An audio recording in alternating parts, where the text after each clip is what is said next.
프랑스에 세계적으로 유명한 그 사이클 대회가 있다고 합니다. 그 대회가 투르 드 프랑스라고 하는 그 대회인데요. 이 대회는 21일간 계속되어진다 합니다. 사이클을 21일간 타는 거예요. 그 거리가 얼마나 되냐? 3,000km에서 3,500km 정도 된다 거예요. 여러분 자전거 좀 타보신 분들은 아시겠지만 이게 쉽지 않아요. 자전거 타는 게. 조금만 타면은, 오래 타면은 엉덩이에 뿔 나는 것 같이 고통스럽습니다. 그런데 21일을 3,000km에서 3,500km를 계속 타야 된다고 하면 정말 힘든 거죠. 그런데 그 대회를 7년간 우승한 사람이 있어요. 1999년에서 2005년 한 번도 거르지 않고 7년 동안 우승한 사람이 있습니다. 대단하죠. 근데 이 사람 얘기를 들으면 더 대단하다 생각할 거예요. 이 사람이 25살 때에 암 판정을 받습니다. 그런데 의사 선생님이 암이 전신에 다 퍼져가지고 당신은 살 수 없다. 그렇게 이제 얘기를 하는 거예요. 그러면 여러분 이제 그 얘기를 의사 선생님이 했다. 그러면 어떻게 하겠어요? 내가 죽게 됐구나. 이 젊은 나이에 이제 끝나는구나. 그런 생각을 할 거 아니에요. 그런데 어머니가 너 자전거 잘 타잖아. 그러니까 그거 한번 해봐. 그렇게 이제 얘기를 하는 거예요. 자전거 열심히 탔습니다.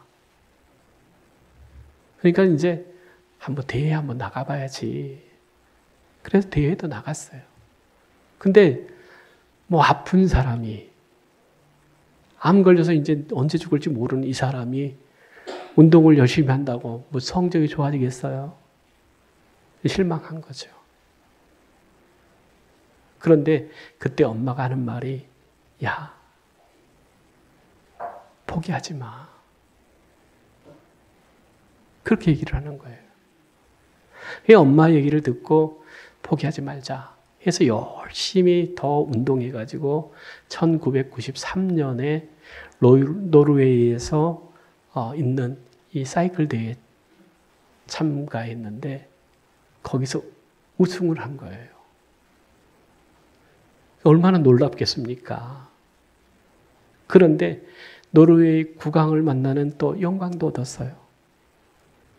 그래서 이제 이만하면 됐겠다. 그러고 이제 자전거를 이제 포기를 하고 있는데 하루는 그 자전거를 타고 산책하는데 갑자기 자기 앞에 환한 빛이 이렇게 비치더라는 거예요. 그러면서 글자가 이렇게 쓰여지는데 뭐냐면 아들아 포기하지 마라. 엄마가 했던 그 말이 턱 써져 있더라는 거예요.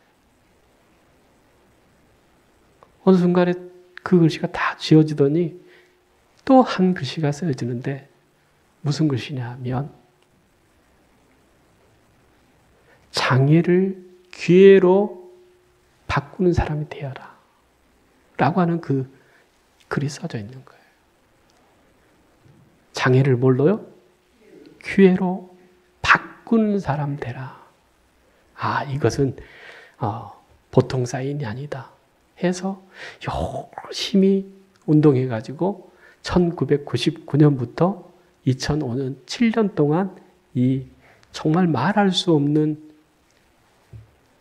그 대회에 나갈 때마다 3,500km 타야 되는, 그것도 평지만 달리는 것이 아니라 산악 구간이 있대요. 21일 동안 계속되니까 그 알프스산 이렇게 산악지대를 달리는 그런 구간도 있다는 거예요. 그러니까는 이게 뉴스가 될 수밖에 없죠. 죽을 수밖에 없는 이 사람이 우승을 하는데 1년도 아니고 2년도 아니고 몇 년 동안이요? 7년 동안. 그 사실이 이제 그 가이드 포스트지에 실린 거예요. 그래서 세계 사람들이 야, 대단한 사람이다. 뭐 칭찬해주고 박수 쳐주고 축하해주는 거예요. 그런데 이 사람은 그 상 받았다라고 하는 것이 기쁨이 아니라 내가 암을 극복했구나, 이겼구나. 또 내 자신과의 싸움에서 뭐 했구나? 이겼구나. 그런 마음으로 기뻐했다라고 하는 거예요. 여러분, 세상에는 이런 기쁨, 저런 기쁨이 있죠. 잘 되어져서, 성공해서, 돈 많아서. 그러니까 소유의 기쁨이 있어요. 또 충족의 기쁨이 있어요. 또 누리는 기쁨이 있어요. 그런데 정말로 우리는 어떤 기쁨으로 살아가는가? 라고 하는 겁니다. 여러분 최근에 뭐 기뻐할 일이 있으셨어요? 기뻐할 일이 있어야 되는데 근데 목사님 요즘 사회를 봐도 뭐 기뻐할 일이 있고 또 뭐 다들 힘들다고 그러는데 기뻐할 일이 뭐가 있습니까? 그런데요. 여러분 큰 것만 생각하면 그렇죠. 그런데 작은 기쁨들이 있어요. 그런데 우리가 모르고 그게 기쁨인지를 모르는 거예요. 이번에 우리 친구하고 이제 통화할 일이 있어가지고 뭐하니? 그랬더니 이 친구가 하는 말이 뭐냐면 야, 그 손녀 이유식 만들고 있대.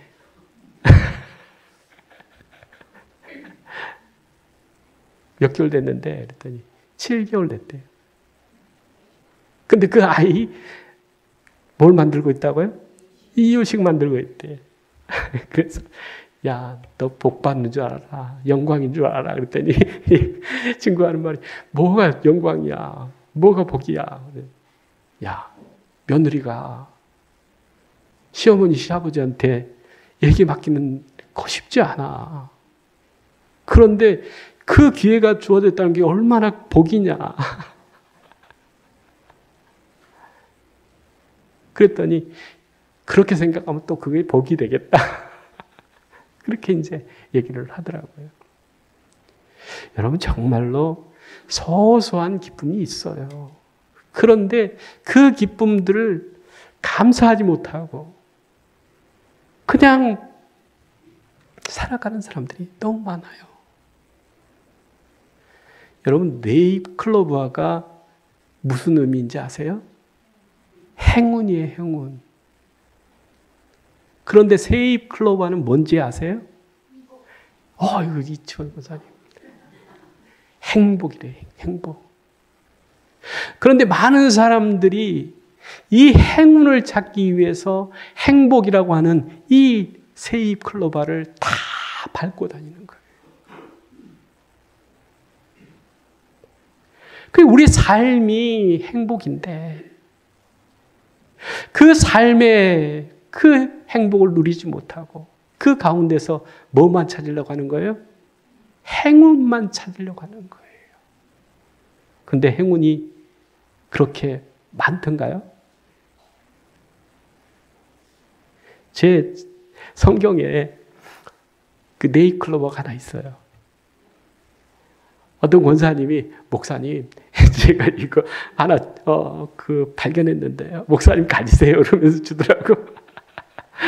그런데 그때가 예배 후라서 어디다 둘 데가 없고 머리 해가지고 성경사에다가 뒀는데 이게 어느 순간에 행운으로 바뀌었어요.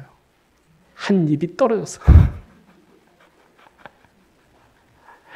여러분 정말로 우리가 그런 삶을 살아가고 있지 않는가 그렇게 생각합니다. 그래서 예수님께서는 어떤 기쁨으로 어떤 마음으로 즐거움으로 살아라 말씀하시냐 하면 제자들을 70명을 전도인으로 보냈어요. 그런데 이 전도인으로 전도하러 갔다가 이 제자들이 막 즐거워하면서 기뻐하면서 와서 예수님 우리가 기도하니까요. 사단이 하늘에서 막 떨어졌어요. 그러니까 기도하니까 귀신들이 쫓아나가고 병든 자가 낫는 그런 기적 같은 일들이 있어지는 거죠. 얼마나 즐겁겠습니까? 얼마나 기쁘겠어요. 그래서 예수님께 와서 자랑하는 거죠. 그런데 예수님께서 뭐라고 그러십니까? 사단이 너희에게 복종하는 거. 기도할 때 사단이 그렇게 떠나가는 그런 역사를 보는 것으로 즐거워하지 말고 네 이름이 생명책에 기록된 것으로 기뻐해라. 말씀하셔요. 세상의 기쁨, 세상의 행복, 그것으로 우리가 살아가는 것이 아니라 우리는 하나님 나라의 영원한 천국에 내 이름이 있다라고 하는 거예요. 그래서 이 세상 빠이빠이 하면은 우리에게는 뭐가 주어진 겁니까? 천국의 삶이 열려지는 거예요. 그래서 세상 사람들은 죽음을 끝난 것으로 생각하죠. 그런데 믿음의 사람들은 이제 천국에서의 삶이 시작되는 거예요. 그러니까 얼마나 기쁘고 즐겁겠습니까? 그 기쁨이, 그 즐거움이 우리에게 있어야 될 줄로 믿습니다. 우리가 오늘 읽은 본문은 데살로니가 교회에 대한 이야기예요. 그런데 데살로니가 교회가 어떻게 생겨났는가라고 하는 것을 사도행전 17장 1절에 4절 말씀에 기록하고 있는데요. 같이 한번 읽겠습니다.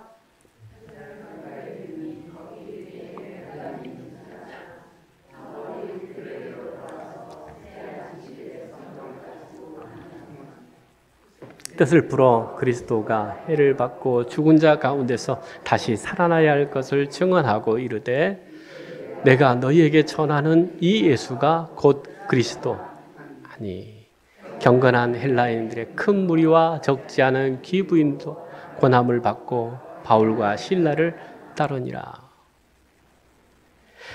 데살로니가로 가게 된 이유도 뭐냐면 복음 전하기 위해서 간 거예요. 그런데 이 데살로니가에서 어디서 복음을 전했다고 합니까? 회당에서. 그 교회가 없었다라고 하는 거죠. 그래서 회당에서 새 일해 동안, 그게 3주 동안 어찌 보면 붕해한 거예요. 복음 전하는 거예요. 그 얘기를 듣고 많은 사람들이 예수님을 영접했다라고 하는 거예요. 바울이 전한 예수님은 어떤 분이냐? 하나님의 아들이신데 우리를 죄에서 구원하시기 위해서 이 땅에 오시고 십자가에 못 박혀 죽으심으로 우리를 구원해 주셨다. 그 예수가 십자가에 못 박혀 죽은 그 예수가 하나님의 아들이고 그리스도다. 이렇게 전하는 거예요. 그런데 뭐 잘못된 게 없죠. 그러나 유대인들은 그걸 좋게 여기지 않았어요. 왜냐하면 예수님을 십자가에 못 박혀서 죽인 주인공들이 자기들이거든요. 그 얘기를 하고 다닌다라고 하는 것이 이게 마음이 안 좋은 거예요. 그래서 바울이 가서 복음 전하는 곳마다 가서 방해를 합니다. 그러니까는 이 바울이 데살로니가에서 복음 전하니까 많은 사람들이 예수님을 믿게 되어졌어요. 그런데 그것을 좋지 않게 생각하는 유대인들이 찾아와서 방해를 하니까는 바울이 이제 떠납니다. 그래서 나중에 어디까지 가냐면 13절 15절입니다. 같이 읽겠습니다. 데살로니가에 있는 유대인들은 바울이 하나님의 말씀을 베레아에서도 전한 줄 알고 거기도 가서 무리를 움직여 소동하게 하거늘 형제들이 곧 바울을 내보내어 바다까지 가게 하되 실라와 디모데는 아직 거기 머물더라. 바울을 인도하는 사람들이 그를 데리고 아덴까지 이르러 그에게서 실라와 디모데를 자기에게로 속히 오게 하라는 명령을 받고 떠나가니라. 이렇게 말씀하시고 계세요. 그러니까 이 데살로니가에서 복음을 전한다라고 하는 소식을 누가 들었다는 거예요? 유대인들이 들었어요. 그런데 그 데살로니가까지 와서 방해를 하는 거예요. 그러니까 이 바울과 실라가 이제 도망가는데 아데네까지 이제 가게 됐다고 하는 거예요. 근데 아데네 가서 이제 복음을 또 전하게 되어집니다. 그런데 지금 그 아덴에 있으면서 어떤 마음이 있냐면 데살로니가 교회가 지금 세워진 게 아니잖아요. 3주간 복음 전하는 것이 이 바울의 그 끝이었어요. 이 사람들이 어떻게 복음을 듣고 정말 예수님을 섬기면서 살아갈 것인가 라고 하는 그런 마음이 있을 것 아니에요. 그래서 그 데살로니가 교회에 사람을 보냅니다. 누구를 보내냐면 디모데를 보내는데요. 데살로니가전서 3장 1절에서 3절 말씀입니다. 같이 읽겠습니다.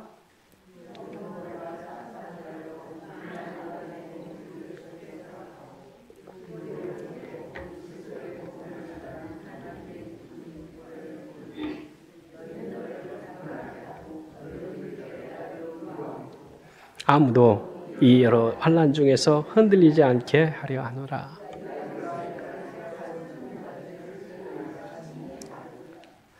아멘. 그러니까 아덴에 왔어요. 그런데 데살로니가의 그 교회가 어떻게 될 것인가, 그리스도인들이 어떻게 될 것인가라고 하는 그런 마음이 이 바울에게 있었다라고 하는 거예요. 그래서 우리가 참다 못하여 이렇게 얘기를 해요. 그러니까 이 데살로니가 교회에 대한 애정이, 사랑이 넘치게 있다라고 하는 거죠. 그래서 우리가 참다 못하여 디모데를 보내노니 이는 너희를 굳게 하고 믿음에 대하여 위로함으로 아무도 여러 환난 중에 흔들리지 않게 하려는 것이다. 이렇게 말씀하셔요. 디모데가 가서, 디모데의 책임은 뭐냐면 가서 데살로니가 교회가 어떤 형편이 있는가라고 하는 것을 좀 살피고 와라라고 하는 것이죠. 그런데 이 디모데가 갔다 와서 얘기를 합니다. 3장 6절에서 8절입니다. 같이 읽습니다. 지금은 디모데가 너희로부터 와서 너희 믿음과 사랑의 기쁜 소식을 우리에게 전하고 또 너희가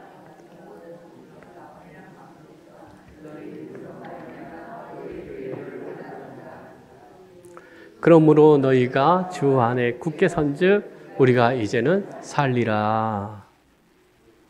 그러니까 이 데살로니가 교회에 좀 갔다 와봐라 라고 했는데 이 디모데가 가서 보니까는 이들이 환난 가운데서 믿음을 지키는 거예요.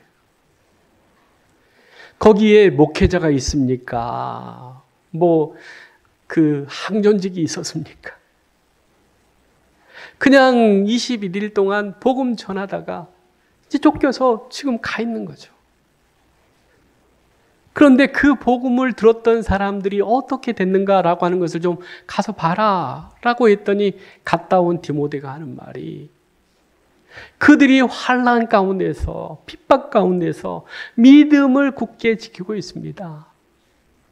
뿐만 아니라 우리가 그들을 보고 싶어하는 것처럼 사랑하는 것처럼 그들이 우리를 사모하는 마음이 있습니다 라고 하는 거예요. 그 얘기를 이 바울이 들을 때에 우리가 모든 궁핍과 환난 가운데서 너희 믿음으로 말미암아 너희에게 뭐가 됩니까? 위로를 받았다고 하는 거예요. 이 데살로니가 교회를 통해서 바울과 실라, 디모데가 뭘 받았어요? 위로를 받았다라고 하는 거예요. 어찌 보면 그 데살로니가 교회가 걱정되고 정말로 염려되고 그 환난을 어떻게 겪어낼까?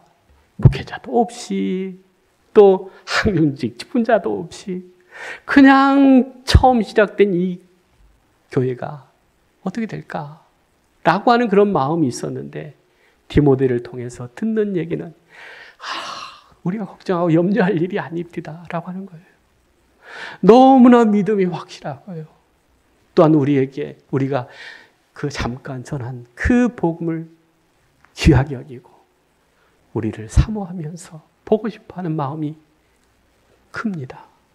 라고 할 때에 이 바울과 실라가 위로를 받았다라고 하는 거예요. 우리 목양교회가 이 시대에 데살로니가 교회와 같이 정말 믿음의 사람들에게 위로가 되어지는 교회 될 수 있기를 바랍니다. 아멘. 그렇게 되니까는 이 바울이 뭐라고 그럽니까? 너희가 주 안에 굳게 선즉 우리가 살리라 말씀하고 있어요. 이제까지 근심과 걱정과 염려가 있었는데 이제 너희들의 소식을 데살로니가 교회의 소식을 듣고 우리가 위로를 받고 이제야 한시름 놓고 이제 살겠다라고 하는 그 말씀을 하고 있는 겁니다. 위로를 받으면 뭐합니까? 사는 거예요. 살아나는 거예요. 지난주에도 우리가 말씀 전하면서 위로의 사람, 성령은 보이사는 위로의 영이다라고 하는 거잖아요. 그래서 지금 세상에 위로가 필요한 사람들이 얼마나 많이 있습니까? 예수 믿는 사람들이나 예수 믿지 않는 사람들이나 다 한결같이 필요한 것이 위로입니다. 그런데 그 위로가 되어질 때 살아나는 거예요. 생명의 역사, 그 역사는 다른 것에 있는 것이 아니라 그리스도의 복음에 있는 줄로 믿습니다. 그래서 첫 번째로 성령의 기쁨으로 말씀을 받는다는 것은 하나님의 말씀을 듣는 것이 가장 큰 기쁨인 것을 아는 것이다 라고 하는 겁니다. 데살로니가서 1장 6절 같이 한번 읽습니다. 또 너희는 많은 환난 가운데서 성령의 기쁨으로 말씀을 받아 그랬습니다. 환난 가운데서 성령의 기쁨으로 말씀을 받는 교회가 데살로니가 교회였어요. 환난 가운데 있다라고 하는 것, 그것도 많은 환난 가운데 있다라고 하는 것은 기뻐할 수 있는 조건이 안 되죠. 또 말씀 들어도 그 말씀이 생명이 되지 못해요. 기쁨이 되지 못해요. 그런데 이 데살로니가 교회는 많은 환난이 있지만 그들에게는 기쁨이 있었는데 무슨 기쁨이냐? 하나님의 말씀을 받는 기쁨이 그들에게는 가장 큰 기쁨이었다라고 하는 거예요. 우리에게는 다른 기쁨이 아니라 이 시간 하나님 앞에 나와서 예배하는 하나님의 말씀을 듣는 그 기쁨과 즐거움이 있어야 될 줄로 믿습니다. 에레미야는 에레미야 15장 16절에 18절 말씀에 이렇게 말씀합니다. 만군의 하나님 여호와시여, 나는 주의 이름으로 일컬음을 받는 자라 내가 주의 말씀을 얻어 목사오니. 그랬어요. 이 에레미야는 주의 말씀을 어떻게 해요? 얻어 먹는데요. 얻어 먹는데. 이게 가난한 마음이에요. 정말로 주의 말씀을 사모하는 마음으로 이 에레미야는 먹습니다. 그런데 내게 그 지금 상황이 내 것이 없어요. 그렇기 때문에 하나님의 말씀을 얻어 먹어야 되겠습니다. 라고 하는 거잖아요. 얻어 먹는 것이 내게는 뭡니까? 기쁨과 즐거움입니다. 이렇게 고백하고 있는 거예요. 우리는 정말로 이 예배 시간 중에 중요한 시간이 하나님의 말씀을 듣는 겁니다. 그런데 듣는 것으로 그치지 않고 먹어야 되는 줄 믿습니다. 먹어야 내 것 되지. 여러분, 먹기 때문에 사는 거예요. 먹지 않으면요, 배짝 말라서 결국은 죽는 거예요. 그런데 지금 우리가 먹고 있기 때문에 사는 거예요. 그래서 뭐 주일날 예배 드리는 것이 뭐 하는 것도 없이 아무것도 그냥 왔다 갔다 하는 것 같지만은 뭐냐면 우리는 지금 뭘 하고 있어요? 말씀을 먹고 있다라고 하는 거예요. 영의 양식을 먹고 있기 때문에 사는 거예요. 그걸 표현을 이렇게 하잖아요. 여러분, 콩나물 시리 위에다가 물 부어봤어요? 네? 물 부으면은 그 물이 다 어떻게 됩니까? 다 붓는 대로 다 빠져버려요. 그런데 콩나물은 어떻습니까? 자라는 거예요. 그 짧은 시간에 이 콩나물은 영양분을 먹기 때문에 그런 거예요. 하찮은 것, 뭐 의미 없는 것 생각하고 물 안 부으면은 그 콩나물은 안 되는 거예요. 에레미야는 하나님의 말씀을 먹습니다. 라고 고백하면서 그 하나님의 말씀을 얻어 먹는 것이 내게는 기쁨이요 즐거움입니다. 라고 하는 고백을 하고 있습니다. 시편 119편 161절에서 162절 말씀 보면 고관들이 거짓으로 나를 핍박하오나 내 마음은 주의 말씀만 어떻게 해요? 경외하나이다. 사람들이 많은 탈취물을 얻는 것처럼 나는 주의 말씀을 즐거워하나이다. 세상 사람들은 전쟁을 통해서 많은 것을 탈취하면 그것이 성공이고 그것이 승리고 그게 기쁨인 줄 알아요. 그래서 치열하게 싸웁니다. 얻기 위해서, 차지하기 위해서, 승리하기 위해서. 그런데 이 시편 기자는 그런 기쁨보다도 나는 주의 말씀이 더 어떻게 해요? 기쁨입니다. 아멘? 여러분 그렇게 믿어지세요? 그렇게 고백되어지세요?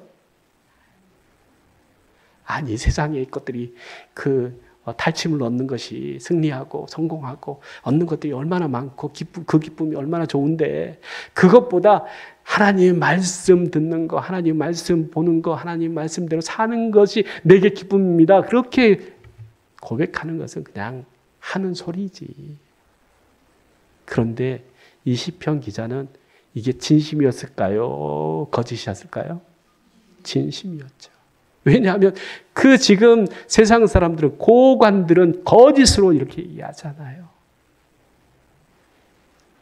우리가 정말로 하나님을 섬기는 것이 기쁨이요 즐거움이요 그 말씀대로 사는 것이 우리에게는 가장 큰 은혜인 것을 우리가 깨달을 수 있기를 바랍니다. 사도행전 13장 48절에서 52절 말씀입니다. 같이 읽습니다. 이방인들이 듣고 기뻐하여 하나님의 말씀을 찬송하며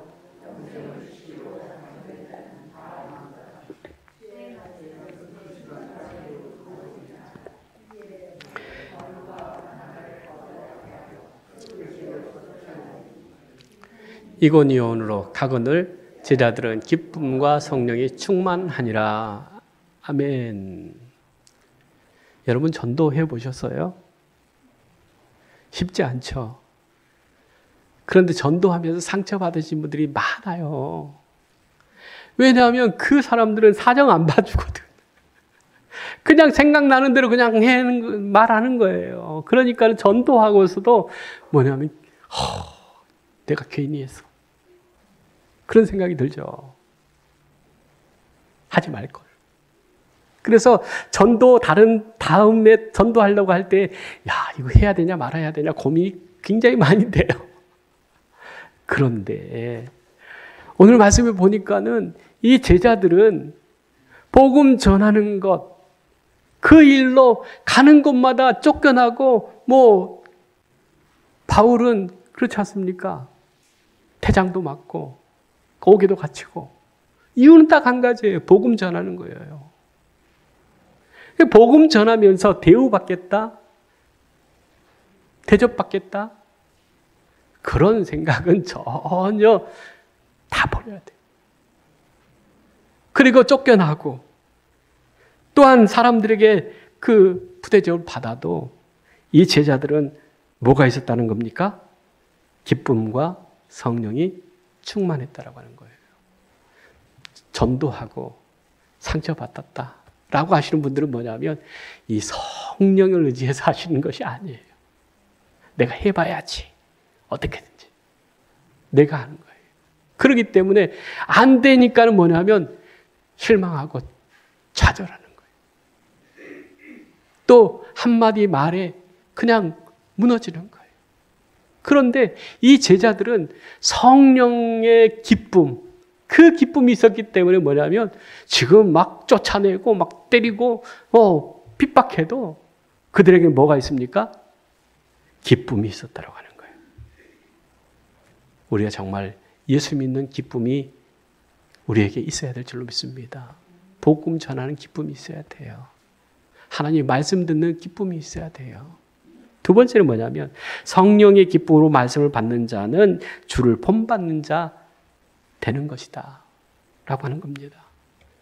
6절 후반절입니다. 또 너희는 많은 환난 가운데서 성령의 기쁨으로 말씀을 받아 우리와 주를 본받는 자가 되었으니. 성령의 기쁨으로 말씀을 받아서 우리와 주를 어떻게 해요? 본받는 자 되는 것이다. 그러니까 성령의 기쁨으로 말씀을 받는 자들은 어떤 변화가 있느냐? 예수를 본받는 자로 변화된다고 하는 거예요. 여러분 신앙생활을 하면서 우리 누구 집사님 또 누구 권사님 누구 장로님 보면서 나도 좀 그렇게 좀 돼야지 그런 생각 갖고 신앙생활 하시죠? 안 그렇습니까? 그런데 신앙은요 이렇게 내려가는 거예요. 그래서 먼저 믿는 사람들은 뭐냐면 늘 다른 사람들이 나를 보고 있다. 어떻게 예수 믿는지 또 어떻게 사는지 보는 거예요. 그래서 예수 믿는 사람들의 삶이 중요한 것은 그거예요. 우리가 예수 믿는 사람들의 삶은 어떤 건가? 라고 하는 것을 예수님께서 말씀해 주시는데 요한복음 14장 26절에 보혜사 곧 아버지께서 내 이름으로 보내신 성령 그가 너희에게 모든 것을 가르치고 내가 너희에게 말한 모든 것을 어떻게 해요? 생각나게 할 것이다. 그러니까 예수 그리스도를 보면서 우리는 하나님의 그 말씀, 주님이 그 하신 말씀을 깨달아야 되고 또한 생각해야 된다고 하는 것입니다. 그래서 히브리서 12장 2절 3절 말씀 보면은 예수님께서 어떻게 하셨느냐라고 하는 것을 어떤 본을 보이셨느냐라고 하는 것을 가르쳐 주시는데 한번 읽겠습니다. 그는 그 앞에 있는 기쁨을 위하여 십자가를 참으사 부끄러움을 개의치 아니하시더니 하나님 보좌 우편에 앉으셨느니라. 죄인들이 이같이 자기에게 거역한 일을 참으신 일을 생각하라. 자기를 죽였다는 거예요. 그런데 그것을 참았다라고 하는 거예요. 이게 쉽습니까? 그런데 예수님께서 본을 보이셨다라고 하는 거예요. 두 번째로는 빌립보서 2장 5절에서 8절 말씀입니다. 같이 읽습니다. 너희 안에 이 마음을 품으라. 곧 그리스도 예수의 마음이니 그는 근본 하나님의 본체시나 하나님과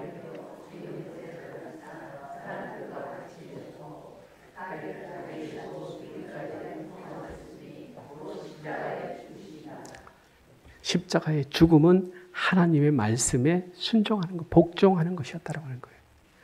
하나님의 말씀에는 우리는 어떻게 해야 된다는 겁니까? 복종해야 된다는 것을 예수님께서 보여주신 거예요. 그게 뭐라고 하더라도 십자가라고 하더라도 그게 죽음이라고 하더라도 하나님의 명령, 하나님의 말씀에 복종하는 것을 예수님께서 보여주셨다라고 하는 겁니다. 또 마태복음 20장 28절 말씀입니다. 인자가 온 것은 섬김을 받으려 함이 아니라 도리어 섬기려 하고 자기 목숨을 많은 사람의 대속물로 주려 함이라. 예수님께서는 섬김에 대해서 섬김의 본을 말씀하시고 계십니다. 마태복음 11장 29절에서 30절이요. 나는 마음이 온유하고 겸손하니 나의 멍에를 메고 내게 배우라. 그리하면 너희 마음이 쉼을 얻으리니 이는 내 멍에는 쉽고 내 집은 가벼움이라 하시니라. 말씀합니다. 예수님은 온유와 겸손에 대해서 말씀하시고 계십니다. 그래서 예수님이 보여주신 것은 이러한 것들이에요. 또 요한복음 13장 34절 말씀입니다. 같이 읽습니다. 새 계명을 너희에게 주노니 서로 사랑하라. 내가 너희를 사랑한 것 같이 너희도 서로 사랑하라. 내가 너희를 사랑한 것 같이 너희도 서로 사랑하라. 말씀하시고 계십니다. 그게 사랑에 대해서 말씀하시는 거죠. 그러면서 13장 15절 말씀이에요. 내가 너희에게 행한 것 같이 너희도 행하게 하여 뭘 보였어요? 본을 보이셨다고 하는 거예요. 그 예수님을 본받는 사람들이 되어진다고 하는 거예요. 마지막 세 번째로는 그러므로 너희가 모든 자의 본이 되어야 된다고 하는 겁니다. 데살로니가서 1장 6절 말씀입니다. 그러므로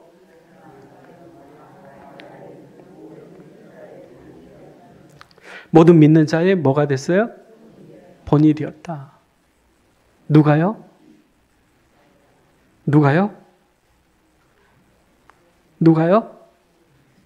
데살로니가 교회 사람들이.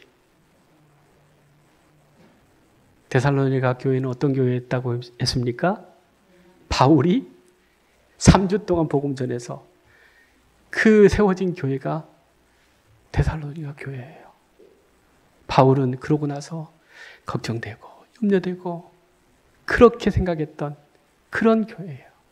그런데 그 교회가 환난 가운데서도 믿음을 지키면서 신앙생활하는 걸 보면서 위로를 받고 이제 데살로니가 교회는 염려할 것 없다. 걱정할 것 없다. 그리고는 아멘 한 것이 바로 데살로니가 교회예요. 그런데 그 교회가 여러 교회의 뭐가 됩니까? 본이 되었다라고 하는 겁니다. 우리 목양교회가 그런 교회들의 본이 되어지는 교회 되기를 원합니다. 요즘 교회가 어떤 것이 교회인지 막 헷갈려요.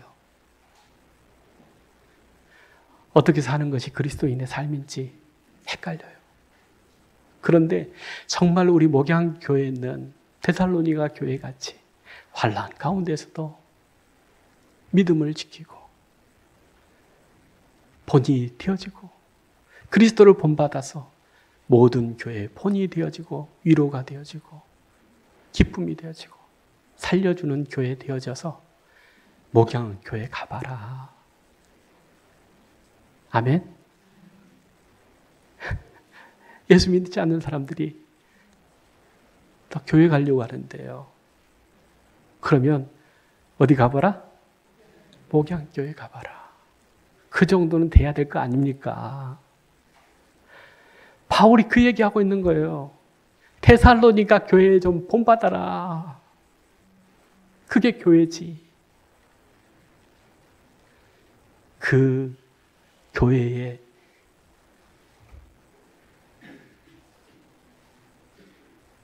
모습이 누구에게서 있냐? 바로 나에게, 한 사람 한 사람, 여러분에게 있다고 하는 것을 늘 생각하면서 그리스도를 본받아서 그리스도를 전하는 목양교회 되기를 간절히 주의 이름으로 축원합니다. 기도하겠습니다.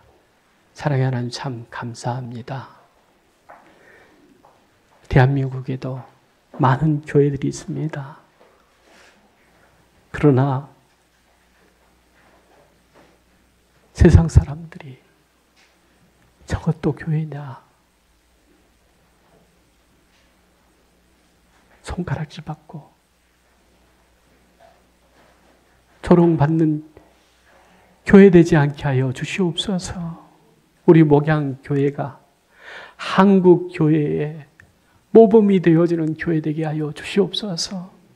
그러기 위해서는 기쁨으로, 성령의 기쁨으로 말씀이 살아있는 교회 되어지게 하여 주시어서 데살로니가 교회같이 교회들의 본이 되어지고 믿지 않는 자들의 본이 되어져서 교회다운 교회로 하나님께 영광 돌리며 다시금 교회의 부흥이 있는 목양교회로 하나님 든든히 서갈 수 있도록 은혜 베풀어 주시옵소서.